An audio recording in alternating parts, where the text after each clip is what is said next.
Seja bem-vindo ao Sindicast, o podcast do Sindicato dos Comerciários de Taubaté e região. Por aqui a gente tem sempre um bate-papo super legal que te ajuda no seu crescimento profissional, pessoal.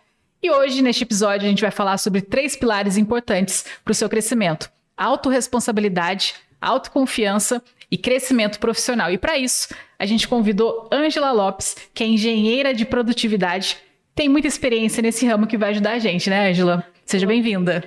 Muito obrigada pelo convite, eu estou muito feliz de estar aqui, né? O convite aí do Sindicast, que é um momento onde a gente consegue trazer mais ferramentas também para a comunidade em geral, né?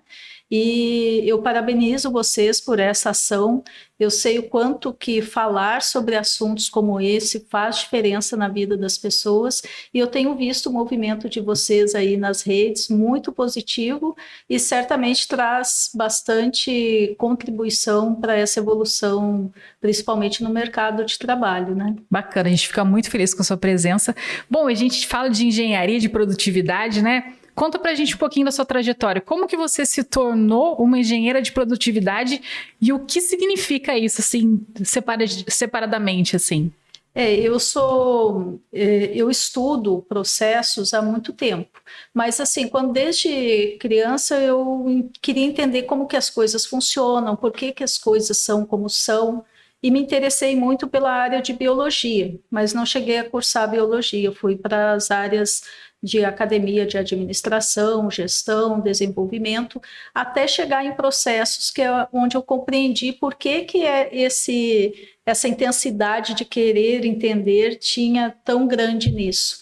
E os processos, eles são a forma como as empresas se diferenciam.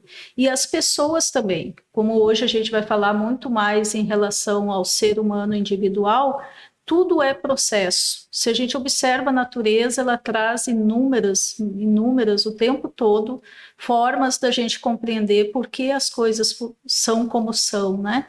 E não tem como estudar processos e não se conectar com essa força maior que existe no universo.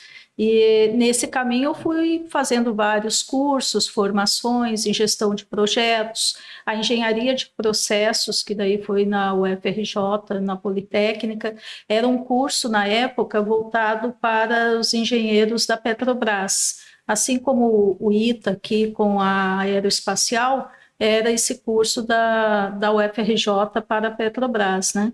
E me deu uma condição de contribuir com as empresas nesse tempo. E aí eu montei a Elidere, que é a minha empresa, que significa escolha do latim, eleger, escolher, e nessa construção já tem aí 20 anos. Bacana. É um tempo. E a gente puxando esses processos, essa engenharia de processos, quando a gente trabalha com processos, a ideia é que a produtividade aumente, né? De todo campo, seja no trabalho, seja na vida pessoal. Explica pra gente como que essa produtividade é importante para uma carreira de um funcionário do comércio. Então, no comércio, a gente tem uma particularidade que eu acho fantástica e que me conecta muito em relação ao Sindicast, ao Sincomerciário, que é um pensamento que o Sincomerciário trouxe, que atrás do balcão tem um coração. E quando a gente fala processos, as pessoas já imaginam que é aqueles fluxogramas e todas umas etapas, e é tudo muito quadrado, né? Dentro das caixinhas que vão formar as etapas. No varejo, nós temos essa condição de trabalhar muito o processo intangível, que é o atendimento, é a percepção do outro, é a empatia, que também é um processo. Você constrói uma empatia, você desenvolve ferramentas que muitas vezes as pessoas levam somente para o campo emocional, mas que, quando utilizado em conjunto com a razão, pode se transformar numa ferramenta poderosa. E mesmo o processo de vendas, que é o que? Encantar o cliente, né? Então, até chegar a esse encantamento, são diversas etapas que são construídas muito rapidamente. Desde a primeira percepção da pessoa quando entra na loja, a forma como vai abordá-la, né, o olhar que se coloca para ela, o bom dia, a forma da expressão verbal, não verbal que está se colocando ali. Só que antes disso tudo, Lana, tem algo que muitas vezes nós não pensamos, que é a própria consciência, é a autopercepção, é como a pessoa está se sentindo ali, e aí não adianta eu chegar e dizer, sorria que você vai atender, agora fica aqui nesse lugar e sorria, né? Até pode ser que saiam vários sorrisos ali, mas o quanto eles serão encantadores é o diferencial dessa autopercepção. Então, o processo no varejo, ele tem um campo que é todo esse intangível e tem o campo da gestão de números, de indicadores, de formas de medição dos resultados, que daí dá para a gente transformar em tangível, né? Uhum. Até mesmo os processos de bastidor, como, por exemplo, um estoque bem organizado facilita imensamente o processo de venda. Agora, se eu não cuido do estoque, ou se eu não cuido do visual da loja, da vitrine, isso tudo vai refletir também nesse encantamento ou no descontentamento do cliente, né? Sim. Bom, a gente fala sobre produtividade, mas atrás de um balcão bate um coração, né? Como você mesmo falou. Bom, existe uma coisa que chama autoconfiança, né? Às vezes a pessoa é tímida, mas para o trabalho ela consegue, ou ao contrário, né? No trabalho ela fica um pouco tímida, a gente tem que saber lidar com isso. Como que essa autoconfiança pode ser adaptada e como que ela interfere na produtividade? E no crescimento profissional também. O conceito de confiança foi algo, para mim, muito precioso de ressignificar. Uma das ciências que eu estudo é a logosofia, que é onde a gente estuda a superação humana, a forma como o ser humano olha para si. E nesse conceito da confiança, é bem fácil a gente detectar o quanto isso ainda não está voltado para si mesmo, que quando a gente pergunta para as pessoas em quem você confia, normalmente a pessoa fala, eu confio na minha mãe, ou num amigo, ou em alguém próximo, mas muito poucos, pelo menos das pessoas que eu perguntei, falam que confiam em si mesmo, o quanto confiam em si mesmo. E se tornar confiável a si mesmo, atingir essa autoconfiança, é primeiro cumprir com os combinados que fez a si mesmo. Então, cumprir, né, com os combinados com os demais é algo muito precioso. Caso não consiga ou não tenha atingido, também avisar ou se desculpar e resolver para uma próxima não acontecer, mas observar que isso também deve acontecer consigo mesmo. E o que eu vejo muitas vezes, que é o que pode destruir a autoconfiança, é essa falta de generosidade consigo mesmo, a falta da paciência inteligente, de saber que também é um processo. Um outro conceito muito precioso na confiança é que o erro é um princípio do acerto. Então, eu errei. Reconhecer esse erro é fantástico. Primeiro, olhar para ele e observar que a partir do estudo dele, eu vou conseguir acertar depois. E aí, vou fazer melhor ainda. E todo esse movimento, ele se dá internamente, muitas vezes até sem expressar, mesmo consigo mesmo, não precisa ver toda essa exposição de contar a vida, né, ou essa indiscrição que algumas pessoas às vezes caem, mas olhar com esse olhar generoso para si mesmo e observar o quanto já se andou também. Isso é outro ponto muito importante na autoconfiança, é entender que até, Lana, um assunto que eu também gostaria de abordar um pouco aqui é sobre como que as redes sociais influenciam nisso, né? É isso que eu ia te perguntar, porque assim, às vezes a autoconfiança pode ser exacerbada e visto como arrogância, né? Dando a pessoa assim, não, eu confio no que eu faço e tal. Aí, assim, você não precisa expor que você tem autoconfiança, até porque ela é sua, ela é autoconfiança, né? Isso é dito em gestos, em trabalho, em entrega, não é isso? Exato. E nas redes sociais acabou que tudo precisa ser exposto. Precisa ser exposto e precisa ser comparável, que é outro ponto que destrói a confiança de si mesmo. E precisa de aprovação também do outro. Precisa de aprovação do outro, alguém tem que ganhar, né? Então, se eu olho nesse sentido comparativo, num olhar comparativo, sempre eu vou perder, porque tem alguém pior ou tem alguém melhor. Né? Agora, se olha no sentido de reconhecer a si mesmo, que é conhecer realmente quem é, não vai cair nessa armadilha da pseudo-autoestima, que é quando a pessoa se acha a última bolacha do pacote, né? Acha que e precisa ficar mostrando isso. Esse sentimento até de querer mostrar ou de estar preocupado com o que se está mostrando já é uma deficiência. Que o ser já humano mostra precisa. algo ali, né? Já mostra uma baixa autoconfiança, porque preciso expor que estou na crista da onda, como fala, né? Nem sei se ainda fala esse termo, né? Mas todo excesso esconde uma falta, seja o excesso de exposição, seja o excesso de não exposição também, né? A timidez, né? Que a timidez é uma preocupação excessiva com o outro, então também é uma deficiência interna que precisa ser observada.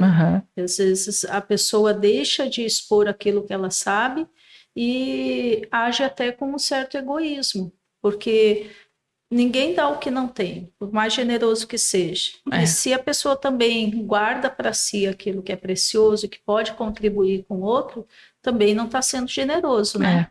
Então, encontrar a troca, medida, né? É uma troca. Sim. E relacionamento é uma troca.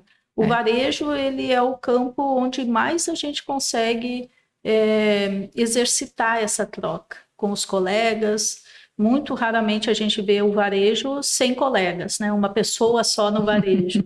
Às vezes começa assim, vendendo individual, mas quando é uma loja, um grupo, sempre vai ter aí compartilhar com os colegas também, né? Sim, é tudo no coletivo. É, tudo no coletivo. E essa responsabilidade, esse autoentendimento, como que isso ajuda ou interfere no crescimento profissional?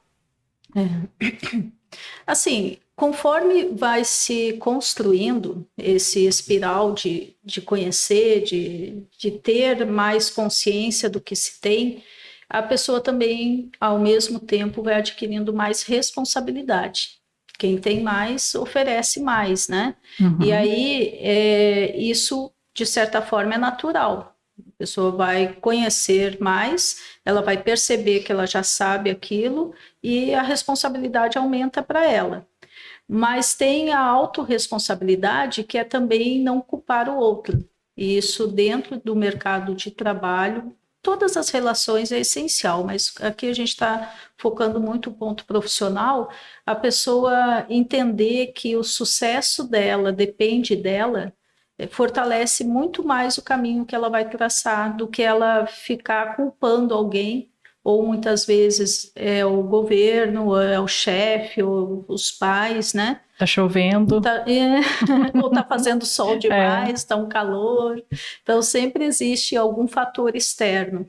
Quando a pessoa pega as rédeas da vida mesmo, entende, olha, é comigo e eu tenho essa condição, essa ação se torna natural, dela conseguir superar essas barreiras e se autorresponsabilizar por aquilo que ela está conquistando. E o legal também da autorresponsabilidade é que não é só se responsabilizar pelo que não deu certo, mas pelo que deu.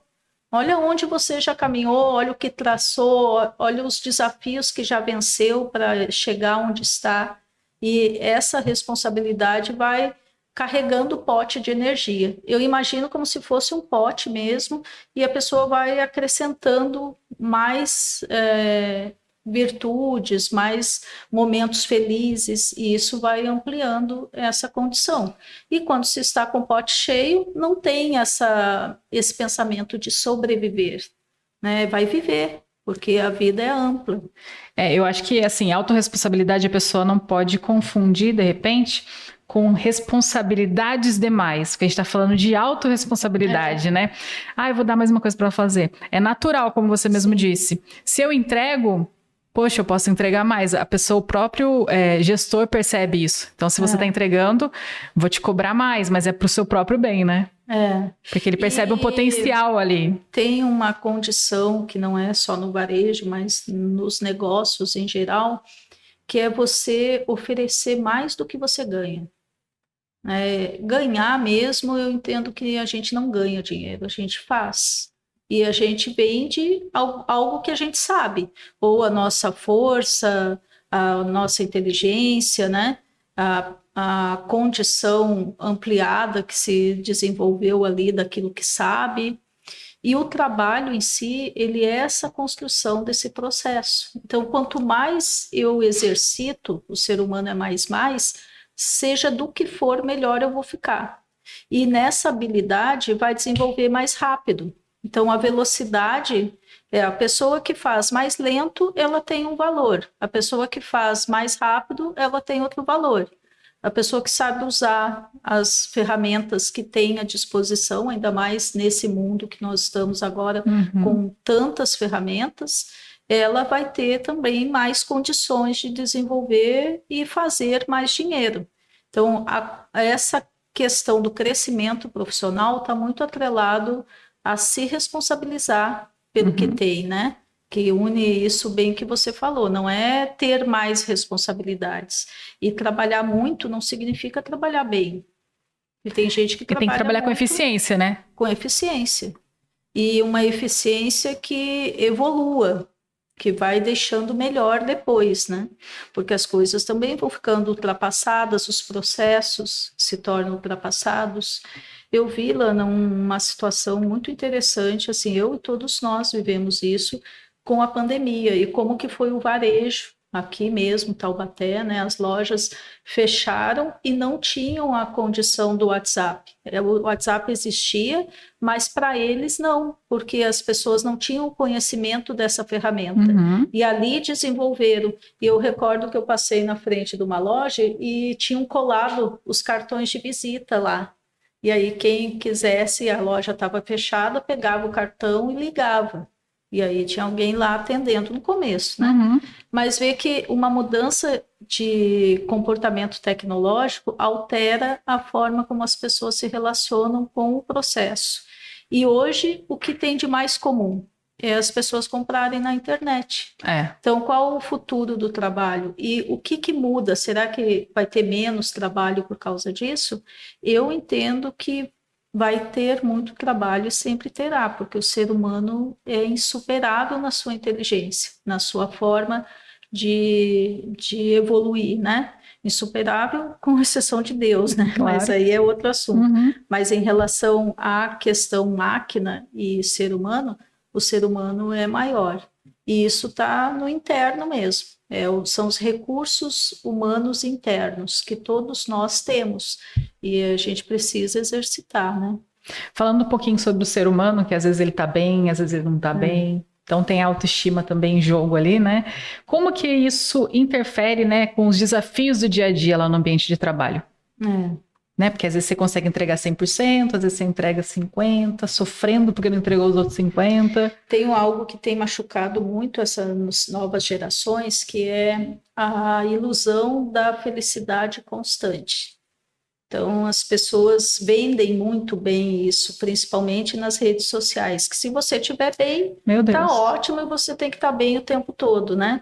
E essa ilusão, porque é uma ilusão, quando ela não é percebida como ilusão, ela causa até doenças mesmo e somatiza no ser humano isso. Mas quando ele tem percepção dessas emoções transitando, fica mais fácil lidar com isso. Então, quando eu coloquei líder no nome da empresa, foi muito nesse sentido do poder das escolhas. Eu posso escolher usar essa emoção agora de que forma? Hoje eu acordei, não acordei bem, eu não acordei, ou já derrubei o café na roupa que ia sair, né? Aí já solta, né? Hoje vai ser aquele dia. Hoje vai ser aquele dia. Aí começa a aumentar e amplia muito isso. E isso resulta no quê? Na soma de outras coisas acontecendo. Não é porque o dia foi taxado que vai ser ruim, mas porque a pessoa, de certa forma, ela criou condições constantes de não ficar bom. Agora, se eu conseguir fazer isso, imagina que faça o contrário, né? E começa a construir condições que fique melhor. Ao invés de rogar praga ali quando derrubou o café, agradece que tem café. Que bom, né? É. Porque só derrubou o café porque tem. E isso já vai quebrar esse pensamento. E nessa condição cria-se, então, condições de escolher como se eu quero lidar com os pensamentos e escolher que pensamentos que eu quero manter na mente. Isso favorece bastante até a forma como a pessoa vai trabalhar essa autoestima e autoconfiança, né? Para também não deixar o ambiente de trabalho um pouco pesado, porque ela não quer papo aquele dia, né? Sim. Tem que saber lidar com as situações que acontecem, né? E lidar com as situações dos outros também, Sim. né? Porque às vezes você chega bem na loja, você está disposta e tem lá o colega que não está legal. E aí pode contaminar essa relação. Só que pode se permitir, se tiver essas defesas mentais mais trabalhadas, mais fortinhas, o contrário que acontece. E você consegue também contagiar o outro. Levantar o outro, né? Levantar. Mas não no sentido de se responsabilizar por fazer isso. Só de ser generoso, né? Isso, acolhedor. E cada um tem dentro de si a condição. Tem até uma música que fala do Renato Teixeira, né? Todo ser carrega em si a condição de ser feliz, né? Essa é muito importante a gente ter consciência disso. E a gente vive em sociedade, também é isso, né? Tem empatia, porque uma hora pode ser eu, né? Naquela situação.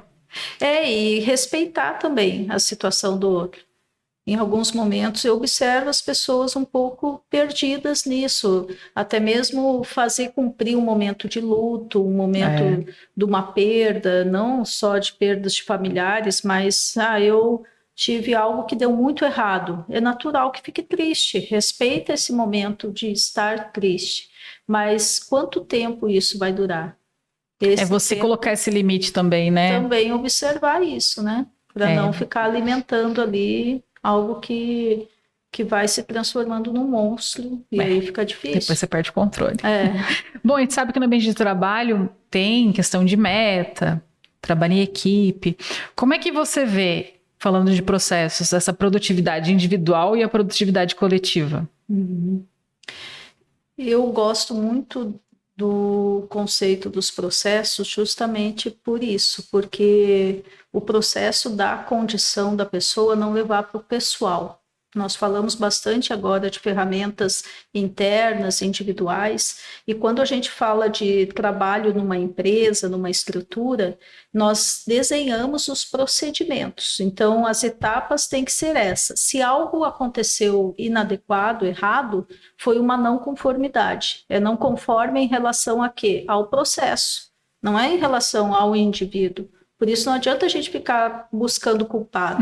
A gente vai buscar o que no processo não deu certo. Para melhorar. Para melhorar. Por exemplo, um exemplo prático no varejo. A loja tem o estoque, né, fora do campo da loja, e o vendedor vai até o estoque buscar algo para apresentar para o cliente. O item ele demora para encontrar e ele volta, o cliente já foi embora. Se a gente não está focado no processo, nós vamos falar que o cliente é mal educado, que nós não podia ter esperado, né? Ou porque a equipe toda deixou bagunçada, ou porque fizeram compra errada, mas precisa olhar o processo. Se fizeram compra errada, por que foi errado? E em que momento que a gente pode acertar agora de não... Se de repente estava desorganizado, o que no processo de organização nós vamos melhorar? Se foi na relação com o cliente, compreender que momento que eu posso ser mais veloz ou captar mais o cliente para essa espera. E será que essa espera deve acontecer realmente? E aí rever, é onde a gente quebra também paradigmas nisso, né? E mudam-se processos e criam-se estruturas que ainda não existiam. É você olhar para identificar o que o outro precisa e pensar, será que eu não posso mudar? Um exemplo disso, as farmácias, elas só vendiam um remédio. Agora, o que você quer, você encontra na farmácia, né? Um chocolatinho. Até chinelo, né? Tem algumas... tem vários itens. Então, a forma como isso vai mudando é observando o processo, que pode ser o processo de compra do cliente, pode ser os processos de gestão interna, ou de organização. Sim. E eu acho bacana que isso não necessariamente seja ou parta de um gestor. Você que vive o processo, de repente, pode sugerir para o seu gestor, olha, a gente tem feito isso, mas está sempre dando problema aqui. E se a gente fizer assim, o que você acha da gente mudar o processo? Porque acho que todo mundo aqui faz desse jeito mesmo, né? É uma coisa que é participativo também, né? Muito, muito. E muito necessário que se tenham líderes e equipes com esse pensamento que você trouxe, que é acolher o que o colega está dizendo, né? O que a equipe está trazendo. O líder que não consegue fazer isso, ele está fadado ao fracasso, não vai ficar mesmo, né? Então, quando a gente observa algo de melhoria no processo e traz para isso, o que a gente costuma trabalhar com as equipes é criar donos de processo, que o processo, eu não preciso ser líder para ser dono do processo. Eu sou dona do processo que é de minha responsabilidade. E aí eu vou atuar nele melhorando sempre e tornando mais ágil ele, né? E esse rodízio também, os líderes, donos de processos, eles fazem um rodízio para que também eles consigam dominar mais o todo e ter essa visão do todo também. Bacana. Esse funcionário do comércio que tem essa participação, que tem essa percepção de processos, tem a entrega, cumpre meta e tal, usando todo esse conhecimento, essa confiança, como que ele pode pedir de uma forma estratégica, de repente, um aumento salarial, né? Seria interessante para ele, como uma ferramenta para ele. Que aí a gente cai naquele ponto lá de que sempre ofereça mais do que você é pago para fazer, né? Então, observe também na medida que está, observe o mercado, não é só, eu estou trabalhando mais, eu mereço. Mas será que no mercado isso está sendo realmente valorizado? Existem outras oportunidades? Uhum. Deixar sempre o campo aberto também é muito interessante, porque isso faz também com que a pessoa não se torne uma vítima naquela situação ou fique presa num determinado momento da vida, né? Ela observa que ela tem condição de contribuir em vários campos e ela está ampliando sempre. E principalmente manter estudando, manter um aprendiz eterno, sempre aprendendo algo. E chegar para o seu chefe, se é o processo aí, né, de um pedido de aumento, identificando os argumentos bem formatados. Uma coisa que eu sugiro muito é caneta e papel. Escreva sobre isso. E primeiro esteja certo dentro de si mesmo, porque a confiança que você vai transmitir quando você chegar para falar sobre isso, o outro ser também vai perceber. Você tem que estar confiante para pedir um aumento. Uhum. E tentar mesmo, não é? Eu penso que a pessoa que tem condição de oferecer mais, ela precisa saber se colocar na vida também e fazer isso reconhecendo o poder que tem em si, com a condição que pode receber um não, né? E o que fazer se ouvir um não, né? E o que fazer se for o não. Vai ficar chateado, vai buscar melhorar. A pergunta de, então, o que eu preciso fazer para chegar nesse nível? Isso já traz um norte. Eu acho que quando você se questiona, já é legal, né? Porque quer dizer que você já percebeu que você precisa evoluir em alguma coisa. Poxa, tem alguma coisa errada aqui. Aí você começa a refletir em soluções. Porque pensar no problema, a gente sabe que ele não vai resolver sozinho. A gente precisa de soluções, né? Exato. E observar, né, Lana, assim, o que é o diferencial? Quando vai oferecer alguma coisa para o cliente, a primeira coisa que o cliente compra é a imagem da pessoa que está oferecendo. Ela ainda pode nem ter visto a marca da loja, mas ela viu você no balcão, você na estrutura ali, e de que forma que você está se apresentando. Então, desde a postura, né, uma postura ativa, uma postura com vontade, o olhar atento, a forma de se expressar e a própria vestimenta, né, a apresentação pessoal também adequada, o conhecimento que se carrega, que daí volta de novo para o interno, para poder dar esse valor constante. E às vezes a gente vê que a pessoa até ela tem uma capacidade muito grande interna de poder e de fazer, mas ela não está se colocando da forma que isso representa para o outro valor. Então, o que é valor num primeiro momento? É aquilo que se consegue perceber como valor. E querendo ou não, por mais que a gente ache injusto até isso, é a partir do primeiro olhar que se compra algo, né?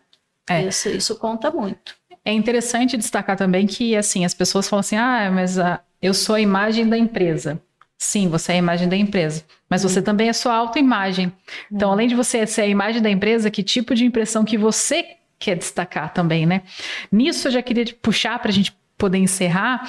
Que tipo de mensagem você daria para alguém que quer se destacar no mercado de trabalho? Eu vou pegar o gancho exatamente nisso que você trouxe, que eu acho fantástico. O que se tem de mais precioso é aquilo que você carrega em você. Então, antes de você atrelar a sua própria marca pessoal a uma marca empresarial, observe o quanto que a sua marca comunga com essa marca que você está.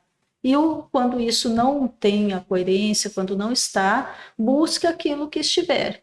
Mas tenha consciência que a marca mais importante para essa evolução, para esse momento seguinte, é você mesmo.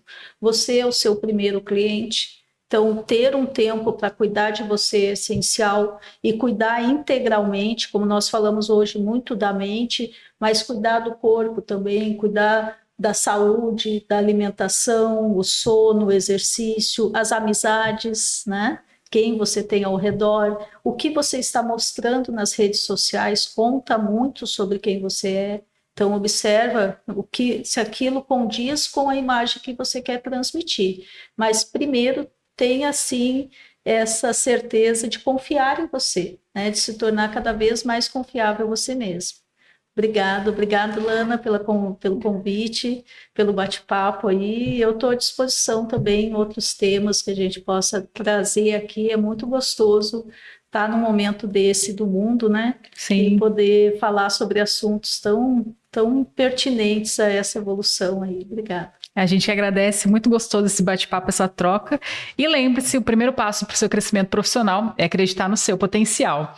Bom, o Sindicato dos Comerciários está aqui de braços abertos para te ajudar. Você pode curtir esse vídeo, compartilhar com seus amigos e a gente se encontra no próximo episódio. Até mais!